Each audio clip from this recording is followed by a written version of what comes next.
আসসালামু আলাইকুম। আপনাদের সামনে আজকে খুব ছোট লেভেলের একজন কথিত রাজনৈতিক বিকাশ এজেন্টকে নিয়ে কথা বলবো। তো তিনি সম্প্রতি তার কিছু বক্তব্য আমার চোখে পড়েছে। তিনি আসলে বিশেষ করে নিজেকে বিএনপি সাজানোর অনেক চেষ্টা করছেন। তো আপনি যদি নিজে বিএনপি হন বা জামাতি হন, কিছু একটা হন, তাহলে তার আপনার এই গণ অধিকার পরিষদ বলে আলাদা কোনো বিকাশ এজেন্টের দোকান খোলার দরকার ছিল না, তাই না? তখনই তো এখন কেন মানে সে বিএনপি হলে আমার কোনো সমস্যা নেই, আগে সেটা বলে নেই। যে কেউ বিএনপি হইতে পারে, যে কেউ জামাত হইতে পারে, ওগুলো আমার কোনো ব্যাপার না। জাস্ট মানে আমি আমার যে বিষয়টা নিয়ে কথা বলতে এসেছি সেটা সূচনাতে এই কথাটুকু বললাম। এখন সে নিজে বিএনপি সেজে তারপরে বিএনপির নেতার মতো কেন কথা বলছে, সেটা হচ্ছে আমার আলোচনার মূল বিষয়। এখানে রাজনীতিটা আসলে কোনো বিষয় না। মানুষ সেবা, তারপরে দেশের জন্য জীবন দেয়া, এগুলো কোনো বিষয় না। পকেটে টাকা আসবে, আমি আসছি, টাকা না আসলে নাই। এর আগে বিকাশে এই নুরু আর রাশেদ, এই দুইজন মিলে যে পরিমাণে টাকা পয়সা তারা কামিয়েছে, মানুষ তাদেরকে অঢেল দুহাত ভরে তারপরে এই দেশের মানুষ তাদেরকে ভালোবাসা দিয়েছে, টাকা দিয়েছে, দুইটাই দিয়েছে। কিন্তু সেই বিকাশের টাকা দিয়ে তারা কি করেছে এবং তার পরবর্তীতে গেল 2 বছরে তারা ফুলে ফেপে কি পরিমাণে টাকার মালিক হয়েছে, তার একটা ছোট্ট নিদর্শন উদাহরণ আপনাদেরকে আজকে দেখিয়ে যাচ্ছে। আমার হাতে বেশ কিছু ডকুমেন্টস এসেছে বিকাশ রাশেদের স্ত্রীর নামে, তার কয়েকটি আপনার স্ট্যাম্প। সেখানে দেখা যাচ্ছে যে রাশেদের স্ত্রী, তিনি বিভিন্ন মানুষকে টাকা সুদে লোন দিচ্ছেন। ধরেন এই যে ইউনুস, আওয়ামী লীগের লোকজন তারে ভালোবেসে বলে সুদা নিউজ, না সুদা নিউজ না কি বলে, সুধি নিউজ রে। ধরেন বাংলাদেশে সে গিয়েছে, বাংলাদেশে সে তো কোনো ভালো জিনিস শিখাই দিয়ে আসে না। ধরেন পৃথিবীর বাইরে বিভিন্ন দেশে কি আছে, সুন্দর সুন্দর ট্রাফিক ব্যবস্থা আছে, দুর্নীতিমুক্ত সামাজিক রাষ্ট্র কাঠামো আছে, তারপর আইনের রাষ্ট্রীয় কাঠামো আছে। এই যে এগুলো সে শিখায় নেই। সে বাংলাদেশে গিয়ে সে শিখিয়ে এসেছে হচ্ছে মহিলাদেরকে ন্যাংটা হয়ে রাস্তায় গিয়ে তার করতে হবে, তার অফিসের মেম্বার হইতে হবে, এরপরে তিনি সুদে টাকা দিবেন, সেই সুদের টাকা ফেরত দিতে না পারলে আবার জামাইয়ের লুঙ্গি মুঙ্গি সব খুলে নিয়ে যাবে। এইটাই সুদ ইউনুস আমাদেরকে শিখিয়েছে। তো সুদ ইউনুস থেকে এই রাশেদ, তারপরে বিকাশ নূর কয়েকদিন আগে হুট করে সুদ ইউনুসের প্রোফাইল পিকচার থেকে সরাই দিল। তার আগে প্রোফাইল পিকচার ছিল এই সুদ ইউনুসের সাথে তার ছবি, সরাই দিয়ে তার কয়েক ঘন্টার মাঝে এসে সুদ ইউনুসের বিরুদ্ধে পোস্ট করলো।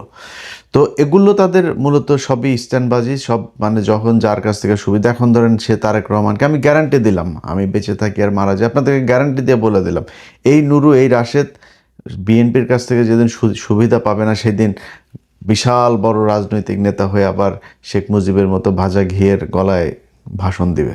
বলে দিলাম, লিখে রাখেন।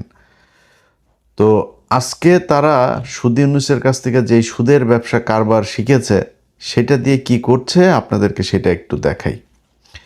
আচ্ছা, আমার কাছে আসা যেই নথিগুলো এসেছে, সেইখানে একটা স্ট্যাম্প, সেই স্ট্যাম্পটা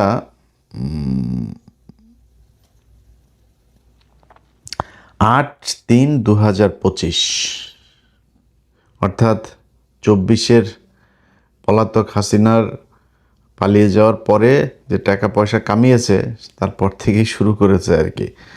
আচ্ছা, এইখানে প্রথম পক্ষ রাবেয়া আক্তার আলো, পিতা মোহাম্মদ আলম, ঠিকানা 5-3 ভাসানটেক, পশ্চিম ভাসানটেক, ঢাকা ক্যান্টনমেন্ট। রাশেদের বাসার ঠিকানা 1206 কাপফুল, ঢাকা উত্তর সিটি কর্পোরেশন, ঢাকা।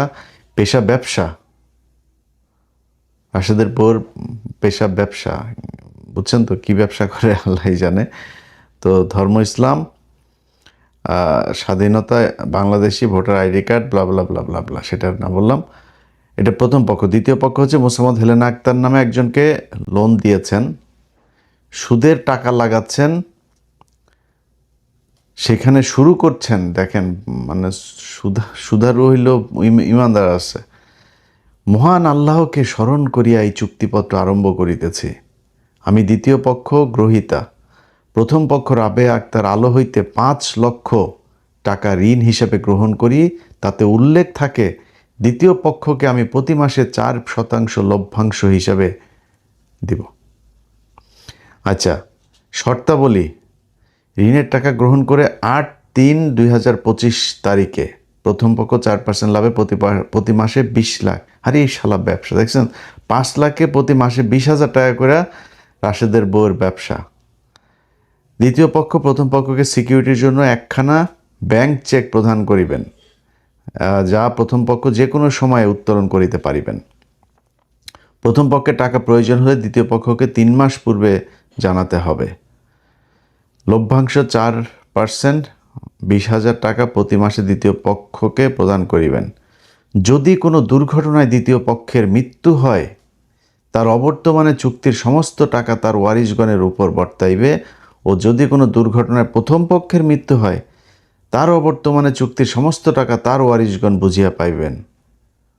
মানে মরার আগে তো সুদ খাবেই, মরার পরে ওর বউ পোলাপান বাচ্চা যারা থাকবে জীবিত, এদেরকেও সুদের মধ্যে দিয়া যাইতেছে, ওরা সুদ খায়া তারপরে দোয়া করবে এর জন্য।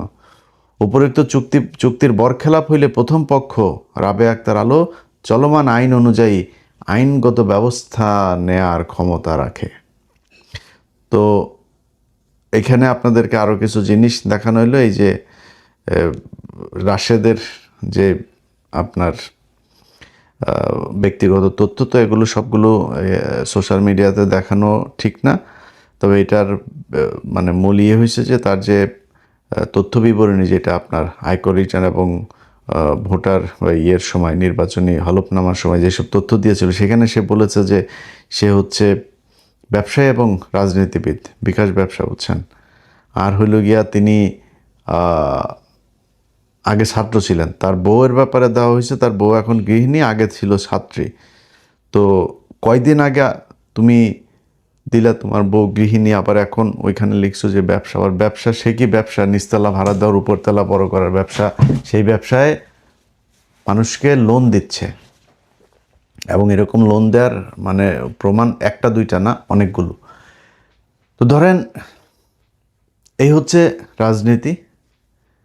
এই রাজনীতিবিদদের ব্যাপারে আপনাদের সবসময় সজাগ থাকতে হবে। কারণ হইল এদেরকে আপনারা উপরে তুলেছেন, আমরাও তুলেছি, এর দায় আমাদেরও আছে, আমরা বুঝতে পারি নাই।